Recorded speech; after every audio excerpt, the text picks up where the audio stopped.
क्या तुम्हारी लाइफ में भी कोई ऐसा शख्स है जो तुम्हें बार बार गिल्टी फील करवाता है? तुम्हारी बातों का हमेशा गलत मतलब ही निकाला जाता है। हर बार तुम्हें खुद के ऊपर सवाल उठाने पर मजबूर कर दिया जाता है। जब जब लौटकर घर वापस आते हो सोचते हो हर मुसीबत की, हर झगड़े की, हर मनमुटाव की जड़ तुम ही हो। हर आर्ग्यूमेंट तुम्हारे कारण होता है, हर झगड़ा तुम्हारे कारण होता है। तो बधाई हो मेरे भाई, तुम एक बहुत तगड़े और प्रोफेशनल मैनिपुलेटर के साथ फंसे हुए अपनी लाइफ में। और वर्स्ट पार्ट पता है क्या है कि तुम उसे हर बार ये करने देते हो क्योंकि तुम्हें वो सीक्रेट ही नहीं पता कैसे मैनिपुलेटर को अपने आप से दूर रखा जाए और अपने आप को मैनिपुलेटर्स से सेफ गार्ड रखा जाए। टेंशन नॉट, तुम्हारा भाई है ना।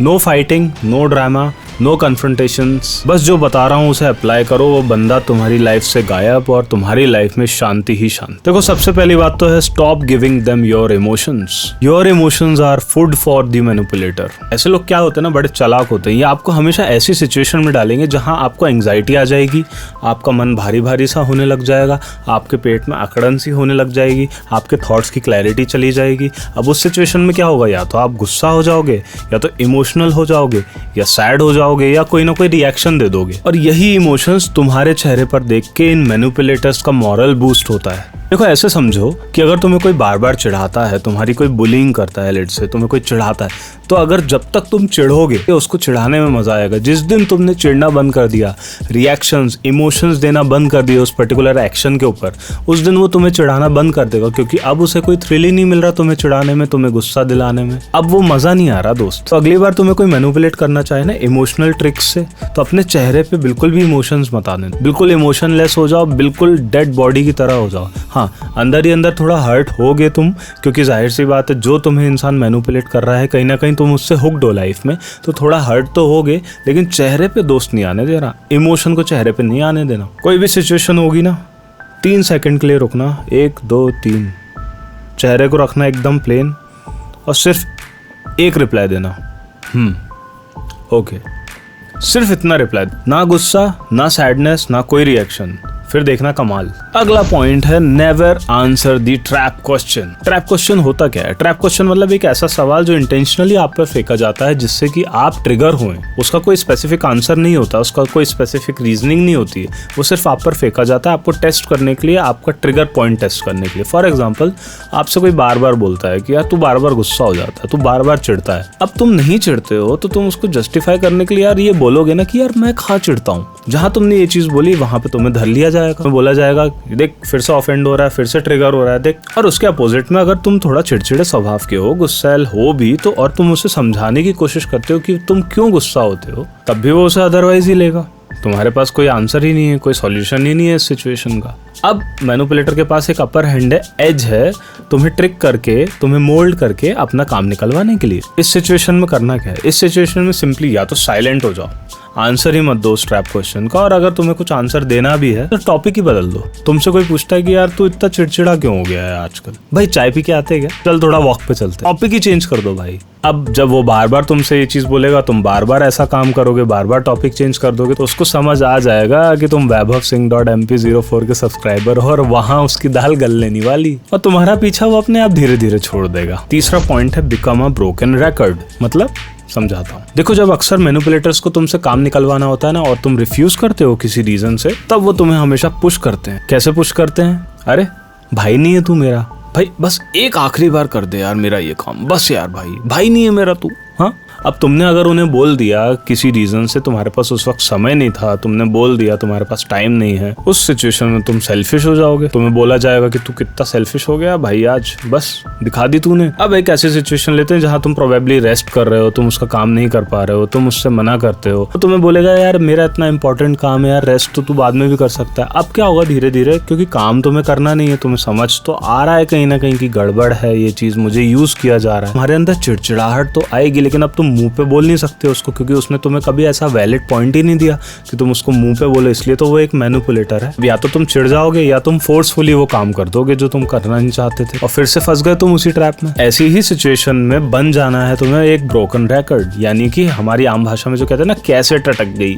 कैसेट अटक गई मतलब एक गाने पे कैसेट अटक गई। एक चीज पकड़ लो जिसका कोई एक्सप्लेनेशन नहीं है, कोई जस्टिफिकेशन तुम्हें देना नहीं है, बस एक चीज पकड़ के रख लो। For example, simply I am not available. मुझे सो सोना है, मुझे काम नहीं करना है, मेरा पेट खराब है, मुझे दस्त हो गए, कोई रीजन नहीं देना, कोई explanation, I am not available. यही मतलब है ब्रोकन रिकॉर्ड का, अटकी हुई कैसेट का, कि एक ही चीज, अब उसके पीछे कोई एक्सप्लेनेशन नहीं, उसके आगे कोई एक्सप्लेनेशन नहीं, आई एम नॉट अवेलेबल। उससे क्या होगा, मैनिपुलेटर को कोई काउंटर क्वेश्चन करने का मौका ही नहीं मिलेगा, क्योंकि तुम उसे कोई ट्रिगर ही नहीं दे रहे हो जिसको यूज करके वो तुम पर वापस चढ़ाई कर पाए।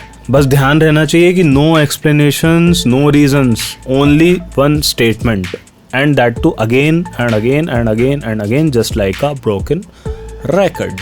उसको अपने आप समझ में आ जाएगा कि भाई बंदा या तो समझ गया है या वाकई में इंटरेस्टेड नहीं है, व्हाटसोएवर, अपने आप ही तुमको ट्रिक करना बंद कर देगा। चौथा पॉइंट है disappear when they cross the line. जब हद पार हो जाए ना, बिल्कुल गायब हो जाओ, तो अपने आप को आइसोलेट कर लो। अब ये बहुत कठिन काम होगा आइसोलेट कर पाना। क्यों? क्योंकि जिससे तुम मैनिपुलेट हो रहे हो, जिस रिश्ते में तुम बंधे हुए हो उसके साथ, मैनिपुलेटर के साथ, कोई ना कोई इमोशनल रिश्ता ही होगा ना। या तो वो तुम्हारा पार्टनर होगा, रिलेशनशिप में होगे, या तो तुम्हारा रूममेट होगा, वो जिसको अवॉइड नहीं कर सकते तुम डेली, तुम्हारा बेस्ट क्लासमेट होगा, जिससे अगर तुमने लड़ाई कर ली, कन्फ्रंटेशंस कर लिए, क्लास में तुम बैठोगे किसके साथ? You might feel lonely, empty, purposeless in life, है ना। इसलिए अब तुम उससे ना तो आइसोलेट हो सकते हो, ना कन्फ्रंट कर सकते हो अपने आप को उसके सामने। इसी को तो ओवरकम करना है ना मेरे भाई। जब तक अपने आप को इतना बूता नहीं बनाओगे, इतना काबिल नहीं बनाओगे, तब तक ऐसे लोगों से घिरे ही रहोगे, नेगेटिव लोगों से।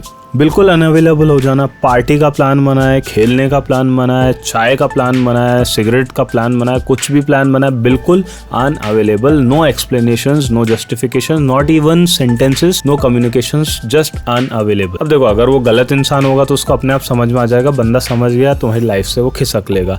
अब सुनो, लेकिन एक बात मेरी, यही साइकोलॉजी ट्रिक्स तुम अगर ना छोटी छोटी बातों में लगाने लगोगे ना, ये फालतू बात हो जाएगी। देखो, जो इंस्टाग्राम पे फालतू का ज्ञान बांटते रहते हैं ना रील वाले, देखो ऐसा नहीं करना है कि हर छोटी मोटी आर्ग्यूमेंट में, कन्फ्रंटेशंस में तुम आइसोलेट हो जाते हो, गायब हो जाते हो, घोस्ट कर देते हो किसी को, या खुद घोस्ट हो जाते हो। ऐसा नहीं करना है। अच्छे लोग हैं, कभी कभी तड़क भड़क हो जाती है, अपना रिलेशनशिप में हो, कहीं हो, बात करो, दोस्त है, बात करो, बात करने से ही समाधान निकलता है। और दो केसेस में तो बिल्कुल भी गायब मत हो ना भाई। अगर तुमने किसी से पैसा उधार लिया है तो, या तुम्हारा बॉस है तो, पैसा उधार लिया है, डंडे पड़ेंगे, मैं नहीं आ पाऊंगा बचाने। और अगर बॉस को तुमने घोस्ट कर दिया, आइसोलेट कर दिया, नौकरी चली जाएगी, मैं नहीं आ पाऊंगा बचाने। लास्ट पॉइंट है build your life without them. देखो, सोचो कि वो मैनिपुलेटर जो है, जो इंसान तुमसे जुड़ा हुआ भी है और तुम्हें ना ट्रिक करता रहता है, वो ऐसा कर क्यों पा रहा है? क्योंकि तुमने अपने आप पे काम नहीं किया। तुम्हारे पास ऐसी कोई हॉबी नहीं है, कोई तुम्हारा इंटरेस्ट नहीं है, कोई तुम्हारी लाइफ में एलिमेंट्स नहीं है, ना तुम किसी स्पोर्ट्स से जुड़े हुए, ना तुम्हारा कोई वर्कआउट रूटीन है, ना कुछ भी नहीं है। बस है तो एक लेथार्जिक लाइफस्टाइल है और एक डिपेंडेंट इमोशनल माइंड है तुम्हें कोई इंसान ऐसा चाहिए जिस पे तुम ना लटक जाओ बेताल की तरह। और वो यार, अब ऐसे लटकोगे, किसी के ऊपर लटकोगे, तो वो तुम्हारा यूज़ कभी ना कभी तो करेगा ही, क्योंकि तुम उसे क्या वैल्यू दे रहे हो? क्योंकि तुमने अपने आप को ही कभी कोई वैल्यू नहीं, तुम्हारी खुद की लाइफ में तुम्हारी वैल्यू नहीं है, दूसरे की लाइफ में तुम्हारी क्या वैल्यू हो? तो वो तुम्हें उसके हिसाब से यूज़ कर रहा है, तुम्हारे लिए कोई रिस्पेक्ट ही नहीं है उसके मन में। इसीलिए ऐसी सिचुएशन में सबसे पहले तो अपने आप को उस इंसान से आइसोलेट कर लो और खुद खुश रहना सीखो, खुद से खुश रहना सीखो। कोई हॉबी ढूंढो, कोई इंटरेस्ट ढूंढो, कोई आर्ट फॉर्म चुनो, कोई म्यूजिक, ड्राइंग, कोई भी चीज़, किसी स्पोर्ट्स से जुड़ो, खेलो, वर्कआउट करो, एक्सरसाइज रूटीन बनाओ, फिटनेस पे ध्यान दो, लर्निंग पे ध्यान दो, बुक्स पढ़ो, फ्यूचर की प्लानिंग करो। कुछ ऐसा ढूंढो जिससे कि तुम मेंटली तो इंगेज रहते ही रहते हो, साथ साथ इमोशनली भी इंगेज रहते हो, तुम उसमें वाकई में जेन्युइनली खुश हो। फेक आउट नहीं करना है। किसी को दिखाने के लिए अगर आइसोलेट होगे, फेक आउट करोगे, वो तो समझ ही जाएगा और तुम भी ज्यादा टिक नहीं पाओगे। घूम फिर के वापस अपने एडिक्शन पे चले जाओ, वापस उस मैनिपुलेटर के पास चले जाओगे। जेन्युइनली ढूंढो, जेन्युइनली खुश रहो, अपने आप से ऐसी चीजें ढूंढो जो करने में तुम्हें मजा आए। अगर नहीं पता कि ऐसी कोई चीज है जो करने में मजा आता है, तो एक्सप्लोर करो, घूमने जाओ, शाम को बैठ के एक वड़ा पाव और चाय दबाओ यार, अकेले जाके कुछ। It could be as simple as that. जरूरी नहीं है कि कोई इंटेलेक्चुअल काम ही करना है। शाम को खुद अकेले जाके बैठ के चाय पियो ना। जरूरी है क्या किसी पे डिपेंडेंट होना? जिम ज्वाइन करो, डाइट अच्छी करो, अपने आप पे काम करो, अपना फिजिक अच्छा बनाओ, अपनी माइंडसेट अच्छा बनाओ, रीड करो, अच्छी अच्छी वीडियोस देखो, अच्छी अच्छी चीजें देखो। साला कोई भी काम नहीं है ना, तो उठ के रनिंग करने जाओ, उठ के भागने चले जाओ, जॉगिंग करने चले, बेहतर चीजों में अपने आप को इन्वेस्ट करो। ऐसे घटिया लोगों की तुम्हें कमी ही नहीं खलेगी कभी भी। और मैं देखता हूँ फिर तुम्हारी जो तगड़ी वैल्यू बनेगी ना, यहाँ आके मुझे बताओगे। अगर तो फॉलो किया ना इन बातों को, यहाँ आके मुझे बताओगे कि भैया आपकी बातें सुनी मैंने, मैंने ये चीज़ें फॉलो करी और मुझे वो चेंज फील होना शुरू हो गया। तुम्हारी जब वैल्यू बनेगी ना तो लोग खुद तुम तक अट्रैक्ट होंगे, तुम्हें कहीं जाने की जरूरत ही नहीं है, लोग तुम पर अट्रैक्ट होंगे and you yourself will be a centre of attraction rather depending on someone else and getting manipulated and tricked and used. तो अगर आप ऐसी किसी सिचुएशन से गो थ्रू कर रहे होगे तो इन पॉइंट्स को जरूर ध्यान रखना, अप्लाई जरूर करना।